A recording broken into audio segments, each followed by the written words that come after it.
H pylori हमने पहली बार सुना है, तो ये तकरीबन 3-4 मंथ से हम इस चीज़ को एडजस्ट करने की कोशिश कर रहे हैं। बेसिकली होता क्या है, और अगर ये हो भी जाए तो इस एच पाइलोरी का इलाज क्या है आपके नज़दीक? एच पाइलोरी जो है, इसका लोगों को पहले तो पता ही नहीं था। बिल्कुल। अगर आप आज से 20 साल पीछे जाएं तो क्या किसी कोई नाम सुना था आपने एच पाइलोरी का? सर मैं तो 1 साल पहले भी नहीं सुना था। ऐसा ही है। ऐसे ही। मेरी इसके ऊपर ना काफ़ी ज़्यादा वीडियो हैं और बड़ी वायरल है, बिल्कुल, और आपने इसका इलाज बहुत सारा पेशेंट ना बाहर के मुल्कों से भी यहाँ पे आता है, इलाज करवाता है। ये मर्ज अगर आज से 20 साल पीछे जाए तो सिर्फ यूरोप कंट्रियों में था, बाहर के मुल्कों में था। पाकिस्तान में इक्का दुक्का को मरीज आता था। अच्छा, एच पाइलोरी का? जी। वो क्या ये वजह है? मर्ज स्टार्ट कहाँ से होता है? आपके खानों से। फास्ट फूड, जंक फूड, मुरगन अगजिया, होटलिंग, इसकी वजह से आपको एच पाइलोरी होता है। अब जब एच पाइलोरी हो जाता है तो फिर इसमें मसला क्या बनता है? सबसे पहला काम तो आपको स्टूल सही नहीं आएगा, कभी ठीक आ गया, कभी सख्त आ गया। अब ये है क्या? Helicobacter bacteria. अब हेलिकोबैक्टर क्या है? ये स्टमक के अंदर बैठ जाता है कीड़ा, या स्टमक के साथ ही गज़ा वाली नाली में बैठ जाता है। आप जो खाते हैं वो खा जाता है। जब वो खा जाता है तब वो फिर ना स्टमक को खाना शुरू कर देता है, या गज़ा वाली नाली। जब वो वहाँ पे खुरेदता है तो आपको ना बड़ी अजीब सी कैफियत होती है। आपका ना अल्सर भी हो सकता है इससे? ये अल्सर ही वो अंदर जख्म पैदा कर देता है ना। आईबीएस अल्सर भी इसी से आगे है। अब आईबीएस क्या, वो भी आंतों में इन्फेक्शन है, ठीक है। इरिटेबल बाउल सिंड्रोम भी आंतों में इन्फेक्शन है। अब ये जो नुकसान करता है ना एच पाइलोरी, वहाँ पे वो कीड़ा दीवार को खाता है। अब अल्लाह ने बड़ा मजबूत बनाया स्टमक को, बेशक।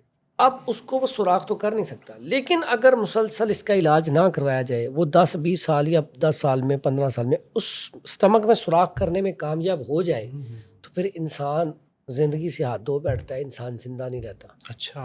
इसलिए इसका इलाज बड़ा ज़रूरी है। लेकिन नुकसान क्या करता है? सबसे पहला नुकसान, ये इंसान के अंदर खौफ पैदा कर देता है। जब उसे भूख लगती है, उसे बर्दाश्त नहीं होता, उसे क्रेविंग होती है, जल्दी जल्दी कोई चीज़ आ जाए बस, नहीं तो मैं गिर जाऊंगा। उसका जिस्म कांपना शुरू हो जाएगा, दिल की धड़कन तेज रहना शुरू हो जाएगी, घबराहट, बेचैनी, एंजाइटी, डिप्रेशन, खौफ, टेंशन। वो अगर आप कहेंगे ना एरोप्लेन में सफ़र करो, वो डरता सफ़र ही नहीं करेगा बिल्कुल। कि एरोप्लेन नीचे ना गिर जाए। नीचे ना गिर जाए, यस। वो वॉशरूम में डरता हुआ नहीं जाएगा, दरवाज़ा खुला छोड़ के जाएगा। ये आखिरी कंडीशन। ओसीडी जिसे कहते हैं। हाँ, स्टार्टिंग में सिर्फ इतना होता है कि वो बाहर नहीं जाता, किसी के साथ बात करने से हिचक जाता है, 10 बंदों के अंदर बात करनी पड़े, ज़हीन होता है लेकिन बात नहीं कर पाता। क्यों? उसका दिल कमज़ोर हो जाता है। अब ग़ज़ा जब जुज़्वे बदन नहीं बनती, जब वो उसको एच पाइलोरी हो गया तो उससे उसका स्टमक पावरफुल नहीं रहा। अब वो लिवर को पावरफुल कैलूस नहीं देगा, फिर लिवर आगे वो सारा को डिस्ट्रीब्यूट नहीं करेगा, वो उसका खून बनने की सलाहियत कम हो जाएगी। इससे क्या होगा? उसका दिमाग भी कमज़ोर हो जाएगा क्योंकि उसको ग़ज़ा पूरी नहीं मिल रही। दिल भी दिमाग के कमज़ोर हो जाएगा, केमिकल्स भी मेरे ख्याल में इससे अनबैलेंस हो जाएंगे, और दिल भी कमज़ोर हो जाएगा क्योंकि उसको ग़ज़ा पूरी नहीं मिल रही। अब जब वो कमज़ोर होंगे तो उसके अंदर ये सारा खौफ आ जाएगा, टेंशन आ जाएगी। अब वो क्या करेगा? वो फिर इलाज करवाएगा। मेरे पास कितने मरीज़ आती हैं, वो एलोपैथिक इलाज करवाते हैं। एक कोर्स करवाया 14 दिन का, 2 कोर्स करवाए, फ़र्क पड़ने की बजाय एंजाइटी, डिप्रेशन, खौफ और बढ़ गया। बिल्कुल ऐसे ही है। फिर वो नींद की गोलियां लगा देते हैं, वो उससे भी ज़्यादा खतरनाक। उससे क्या होता है? दिल के पट्टे भी कमज़ोर होते हैं, दिमाग भी और कमज़ोर होना शुरू हो जाता है, क्योंकि हर टाइम आप सुलाते ही रहेंगे उसे तो वो अब ठीक तो नहीं होगा, क्योंकि आप ज़बरदस्ती उसके साथ कर रहे हैं। अब क्या होता है? वो फिर चला जाता है बाबों के पास, वो पीरी फिक्री लाइन में चल जाता है कि मुझे जादू हो गया। बिल्कुल। बाबे ने कहना बकरा लेके आ, और पूरा बकरा चाहिए। अब वो जादू का जब इलाज कराता है ना, तो जादू के इलाज करवा करवू के अगर कोई अच्छा तबीब उसे मिल जाए, उसके पास चला जाए, तो फिर वो उसे बताता है कि भाईजान अपना पहले टेस्ट करवा के आए। सही बात है। जब इसका वो टेस्ट करवाता है एच पाइलोरी का तो पॉजिटिव आता है, तो कहता है भाईजान आप इलाज करवाएं। मेरे पास जो भी आता है मैं कहता हूँ भाई जाओ पहले टेस्ट करवा के आओ। H pylori, yes. जब वो टेस्ट करवा के आता है, मैं देखो ये है, आप इलाज के बाद देख रहे हैं। यकीन करें इलाज बड़ा सादा सा है। फिर अल्हम्दुलिल्लाह जितने भी लोग आते हैं, जब इलाज करता हूँ, पहले हफ्ते आके खुश होती हैं, कोई दूसरे हफ्ते, को तीसरे हफ्ते, लेकिन इसका इलाज 5-6 माह का है। लेकिन यकीन करें सबसे ज़्यादा इसके ऊपर ही मुझे गिफ्टिंग होती है। कोई मोबाइल दे रहा है, कोई मिठाइयाँ लेके आ रहा है, क्योंकि ये मर्ज ऐसा है कि लोग अपने घर वालों से पागल समझना शुरू कर देते हैं। सर सेहत मेरे ख्याल में सबसे बड़ी नेमत है इसमें अपने घर वाले ही उसे ना, क्योंकि ऐसा बंदा हाथ धो रहा है तो हाथ ही धो ही जाएगा। बिल्कुल बिल्कुल, ओसीडी ठीक जिसे है? कहते हैं, सही कह रहे तो हैं। अगर वो बात कर रहा है तो उसका मुकाबला कोई नहीं कर सकता। सारे घर वाले चुप कर जाएंगे, वो अपनी बात पे बोलता ही रहेगी, यस। मुस्तकबिल का खौफ, हाँ जी, माजी की अब वो टेंशन। बैठा सोची जाएगा, खाना खा रहा तो 10 चीज़ें और सोच रहा है। अब उसकी सोचे, अब ये आंतों में इन्फेक्शन भी है और एच पाइलोरी भी है। यहाँ पे स्टूल भी कई ऐसे पेशेंट आते हैं जिनको स्टूल आता ही नहीं 2-2 3-3 दिन। कई ऐसे आते हैं जिन्हें दिन में 4-4 6-6 दफ़ा आता है। अब ये दोनों सूरतों में इन्फेक्शन है। तो अच्छा। इसका इलाज मुख्तलिफ है। यहाँ पे मैं डाइट बताऊँगा इसकी, बड़ा बेहतरीन इलाज है। सुबह नाश्ता दलिया जो। अब दलिया जो क्यों कहा मैंने, दलिया जो बादाम की गिरी मेवा डाल के पानी में बना के इस्तेमाल करें, मीठा गुड़ या शहद का करें। दलिया जो के बारे में हदीस है कि गमों का इलाज किया है दलिया, दिल को फरहत बख्शता है, दिमाग को सुकून देता है। कौन कह रहा है? प्यारे नबी हज़रत मोहम्मद सल्लल्लाहु अलैहि वसल्लम।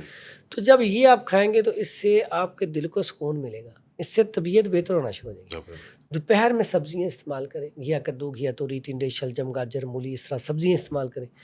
फलों में खरबूजा या पपीता या सेब का इस्तेमाल कर लें, अनार का इस्तेमाल कर लें, लेकिन वो तरतीब देखते हुए अपनी।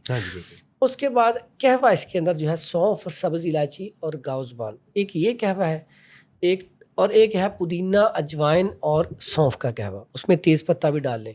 अब कंडीशनें मुख्तलिफ होती हैं, जिसको कब्ज़ की शिकायत रहती है, कॉन्स्टिपेशन रहती है, वो पुदीना, अजवाइन और सौंफ का कहवा पिए। और ऐसा पेशेंट जिसको हर टाइम स्टूल आता रहता है, वो सौंफ, सब्ज़ इलायची और गाउज़बान का कहवा पिए। अब इसके ऊपर अमल करें। अगर तो आंतों में सिर्फ इन्फेक्शन है तो उसका इलाज बड़ा सादा है। 50 ग्राम हल्दी ले ले, 50 ग्राम मुलट्ठी ले ले, 50 ग्राम सौंफ ले ले। ये आंबा हल्दी क्या होती है? नहीं, सादा हल्दी जो अच्छी नेचुरल हल्दी खुद लेके पिसवा ले। ठीक हो गया। अब मेरे पास जो पेशेंट आते हैं, हम तो अपनी काफ़ी मिकदार में ख़रीद के उसे खुद से पिसवा बनाते के हैं, आंखों के सामने, क्योंकि हमें पता है ना इसका रिजल्ट आएगा ही तब। जी बिल्कुल, मिक्स नहीं होगा माल। इस तरह हम उसका जो बनाते हैं उसे साफ सुथरा करके अच्छी चीज़ लेके बनाते हैं। बिकॉज जो आप फिर चीज़ उसका देखेंगे, रिजल्ट आपका अच्छा एक्सपीरियंस है ना सर, फिर आपने उसका रिजल्ट भी मिलेगा। तो ये नुस्खा तीनों चीज़ें पाउडर कर लें, चम्मच का चौथाई हिस्सा सुबह दोपहर शाम इस्तेमाल किया जाए तो बेहतरीन रिजल्ट आता है। लेकिन अगर इससे भी कंट्रोल ना हो तो फिर वो अपनी रिपोर्ट्स हमें भेज के या हमारे पास आके चेकअप करवा के फिर आगे इलाज करवाए, क्योंकि इसमें काफ़ी कंडीशनें हैं। लेकिन बहुत सारे लोग अल्हम्दुलिल्लाह इसी से ठीक हो जाते हैं और दुआएं देते हैं। ये भी बेहतरीन चीज़ है, इससे अल्हम्दुलिल्लाह बहुत सारे मरीज़ ठीक हुए हैं। ठीक हो गया। इसके साथ साथ जिगर का भी मसले बहुत ज़्यादा हैं, जिगर पे चर्बी आ जाना और जिगर की वजह से आपकी स्किन ख़राब होना शुरू हो जाती है, पैचेस बनना शुरू हो जाते हैं, जिसे छाइयाँ कहते हैं या डार्क स्पॉट्स कहते हैं, आँखों के नीचे हल्के आना शुरू हो जाते हैं। तो बेसिकली जिगर में रतूबत का ज़्यादा हो जाना ये कोई इशू होता है। मुझे ये बताएं कि जिगर की सफाई के लिए क्या किया जाए? जिगर की सफाई के लिए बड़ा सादा सा नुस्खा है। पहले तो जूसेस इस्तेमाल करें, सादा सब्जियाँ वेजिटेरियन बन जाएं, टोटल मुर्गन अग़ज़िया 1 माह के लिए छोड़ दें, जिसमें छोटा गोश्त, बड़ा गोश्त, सब कुछ। अच्छा। Fast food, junk food, bakery item, चाय, कोल्ड ड्रिंक सब छोड़ दें। ठीक है। सब्जियाँ सादा, फल और सलाद का इस्तेमाल ज़्यादा करें। ठीक है। सुबह के टाइम तरबूज भी आ सकता है, लेकिन इससे भी बेस्ट है दलिया जो, बादाम की गिरी और मेवा डाल के सुबह नाश्ता उसका करें, या फिर मुरब्बा गाजर और उसके साथ मक्खन जो है उसका नाश्ता कर लें।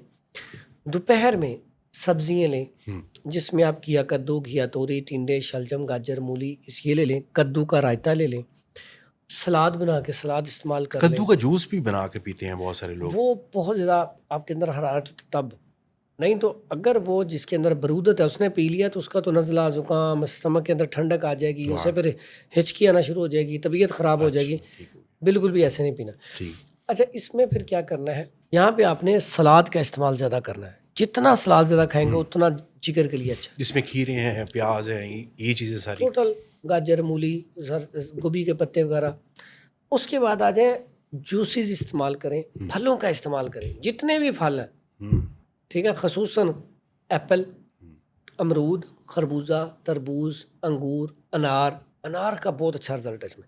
तो ये फल इस्तेमाल करें। उसके बाद बड़ा सादा सा नुस्खा बताने लगा हूँ, इतना कमाल का नुस्खा है, कह लेंगे सबसे ज़्यादा चलने वाला है।